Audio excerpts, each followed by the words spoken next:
Welcome to the Bird's Eye View, where I take you on one of my cycling adventures.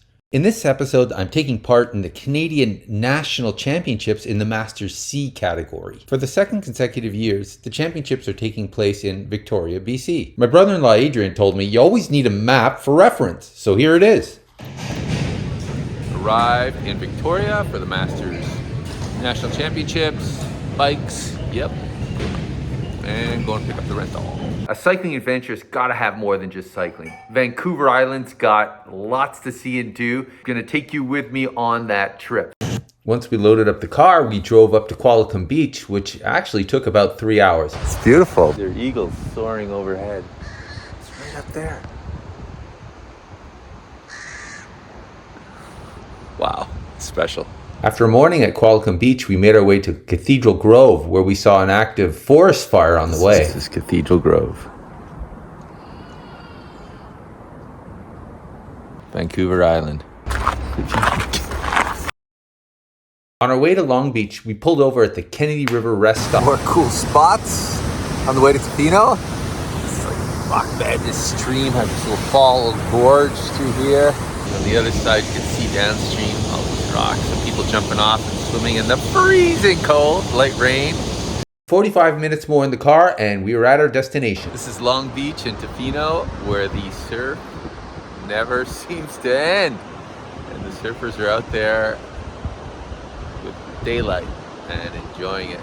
After one day in Long Beach, we then went down to Mill Bay to see some friends for a day, and then on to Victoria, where we based ourselves for the rest of our trip, which included the Road and Criterium National Championships. Up for grabs was the podium medals and the coveted National Champions jersey. The event was hosted by Panache Cycling Sports, which is led by John Watkins.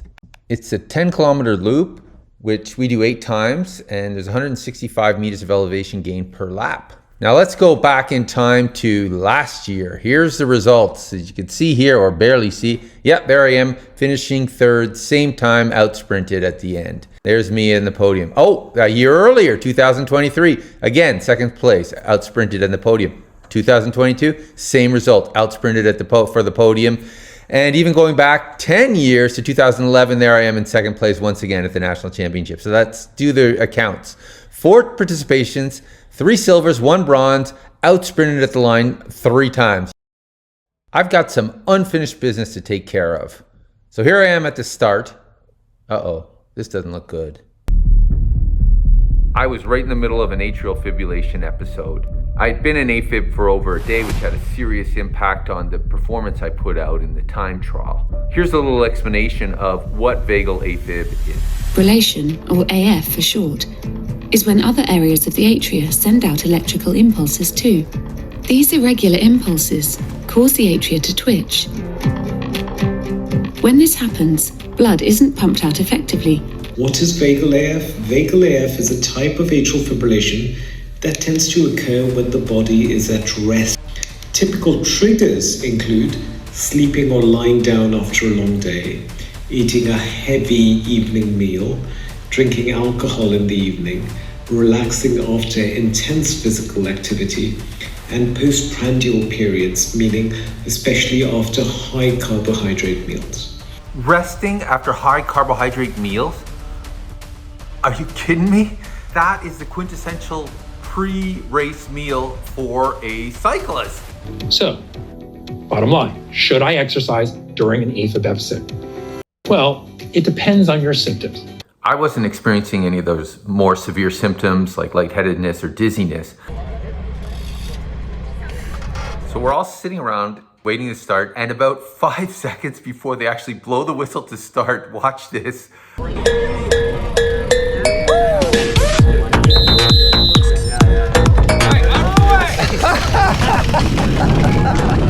What timing, right? That was perfect. So we've got this neutral rollout now. The key is you always need to find a place to park the cars. You don't want them on the course so that you're not interrupting the flow of the race. So that's what the organizer did, and here's what the map looks like.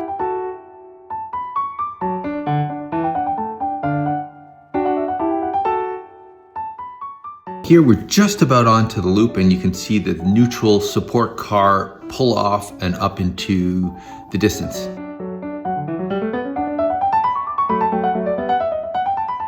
If you look to the right, you'll see this is the actual start-finish line. So we've been on the course for a bit, and now we're at the beginning of our 8 loops. And here's a look at the map one more time to see what that loop looks like. Right after this start-finish line, there's a steep, short climb. So I'm in second spot, and I'm just following the pace, hoping it's not too hard, and allowing myself that slide room.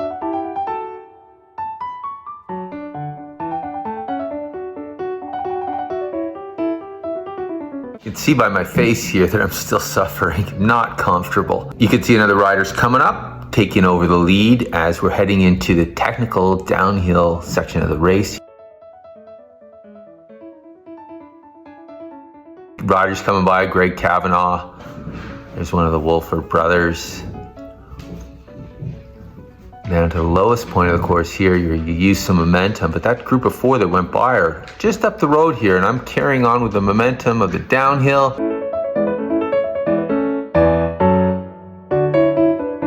Riding by feel, seeing what I got.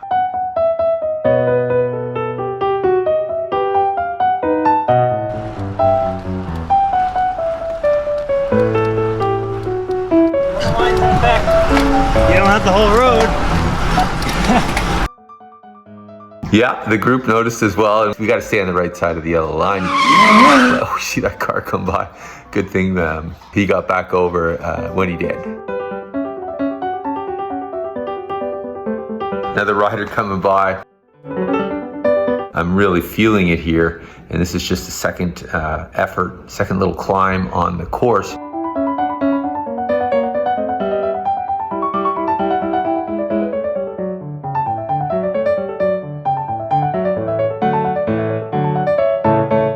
You see more riders coming by even after the climb because they're recovering quicker than I can at this point.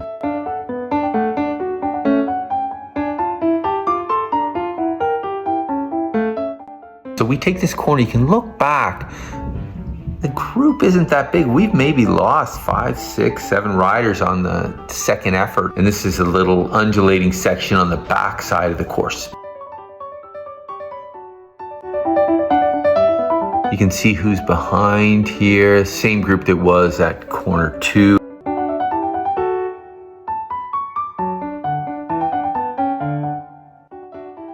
We're starting lap 2 here. Greg Kavanaugh again, right in front of me. I'm climbing this time, not second wheel, but with the pack. And the pack is not surging, which suits me. And what happened then? Well, in Whoville, they say that the Grinch's small heart grew 3 sizes that day. And the Grinch found the strength of 10 Grinches, plus 2.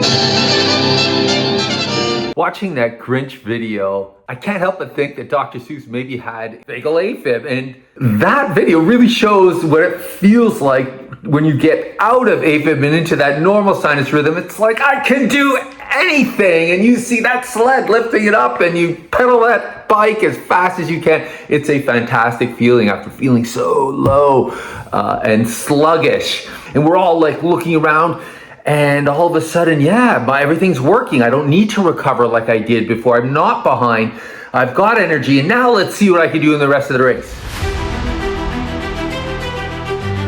Everybody's taking a breather, assessing each other.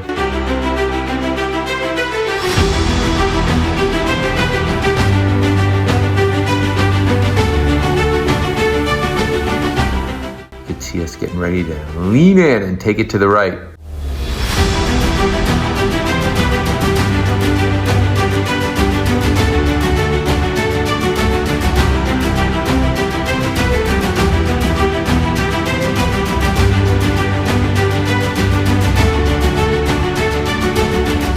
Just sitting in there, trying to keep that constant pace. But this time, something's different. See, now I'm moving up. And I'm moving up because I can. And I can because I have a normal sinus rhythm now. I'm taking in, I can feel I have that full oxygenated blood pumping through with regularity. And I'm using it. I got that memory of all those, of the getting beat at the finish line. So it's only lap 2, but so what? I got to make a difference now because I haven't been able to make one at the finish. So I'm pushing on. Let's just see what kind of impact this has on the group behind. I'm not looking back. And no one's coming by me.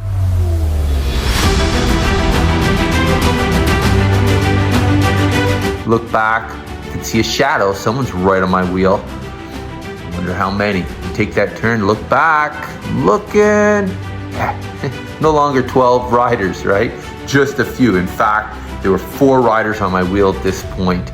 So just 5 of us made the cut, and I wasn't waiting for someone to take a turn. I was pushing on.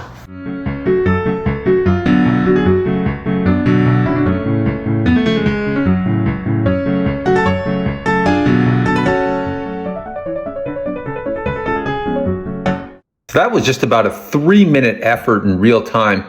And coming by me on this downhill was Chris Worsfold. You can get up to 70 kilometers an hour if you hit that downhill just right.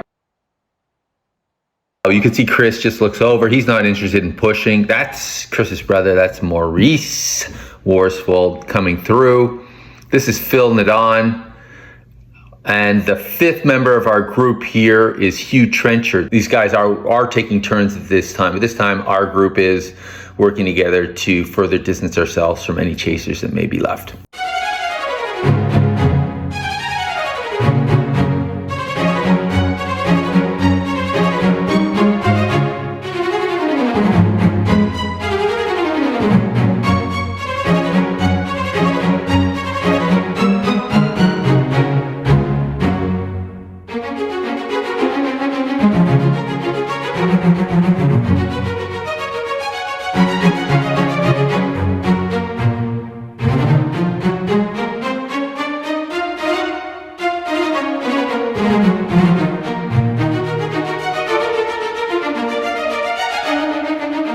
With limited battery life, you gotta hit pause sometime. We started the 3rd lap with that steep climb. Hugh and Chris were doing the best climbing, so I sat in behind them as we climbed up together collectively as a group. I took over the lead over the top as we gained speed into that sharp corner in the beginning of the lap. Took it in the lead. Unfortunately, Phil didn't make the corner and slid out, and he didn't finish the race. Second, and the longer climb, I'm in again behind Hugh and Chris, and they're climbing at a steady, hard pace. I gotta say, for me, it's about 450 watts that I'm doing sitting in behind them, maybe even a little more, for close to 2 minutes.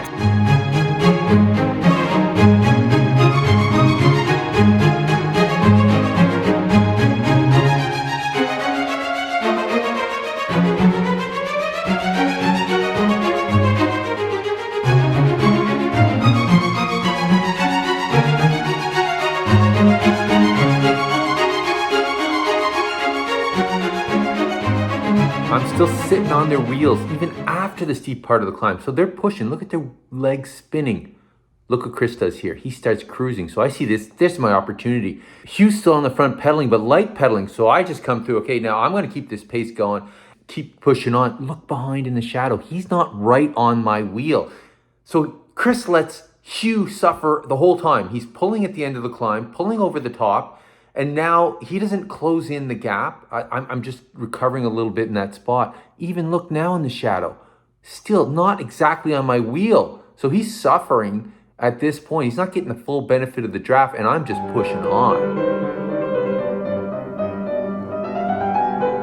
Here's that corner. At the far end of the course, he still hasn't come up to my wheel. And now is when I'm like, okay, now it's time to just keep pushing. If you look in behind, this is the breaking point right now. Do I have enough to separate? So I'm just looking up the road and pushing. But as you look in behind, now there's like 5, 6 bike lengths behind me. I've got a gap. Chris didn't come around to close it. So they just looked at each other. I am free. If I keep this up, no sprint needed.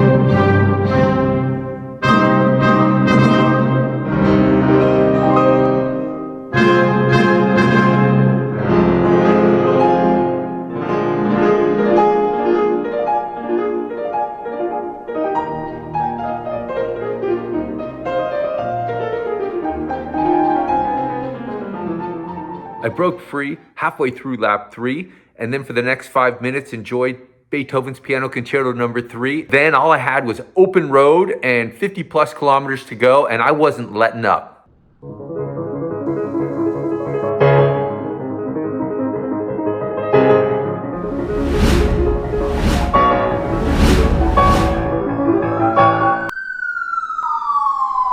Across the other line. Like, just do not do that. Okay, well, just a warning. So, like, we actually almost had someone hit a head-on car today. Okay, gotcha. Stay on the right side of the road. Gotcha.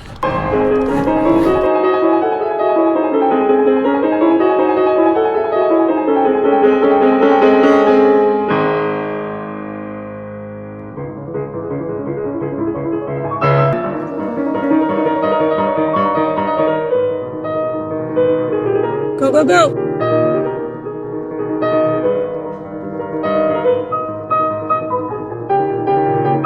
Is it 2? I think it's 1 left. It's 1 left. Yeah.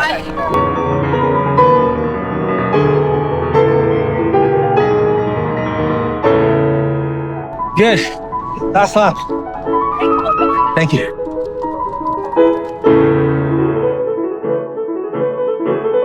Want to go? Like, you have about a 5-minute advantage on the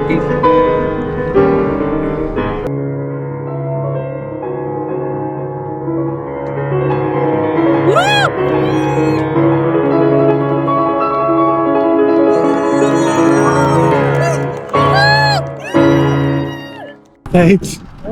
Good ride. Thank you. Nice effort, man. Good. Nice. On the first lap, I already felt good. Like I felt like I was out of AFib. Nice. Congratulations. Thank you very much. Now that took less than 3 hours, but the journey started 14 years ago, back in 2011, when I first took part in the Masters National Championships. As I get older and age up into the more senior age groups, the field sizes get smaller. The odds of winning then increase. Really important is getting to that start line, and it's only possible with good health. I want to thank all of the other participants who got to that start line and raced with me and have raced with me over the years, and I look forward to lining up with you again, health permitting, next year and into the future. Thanks for watching, and see you out there soon.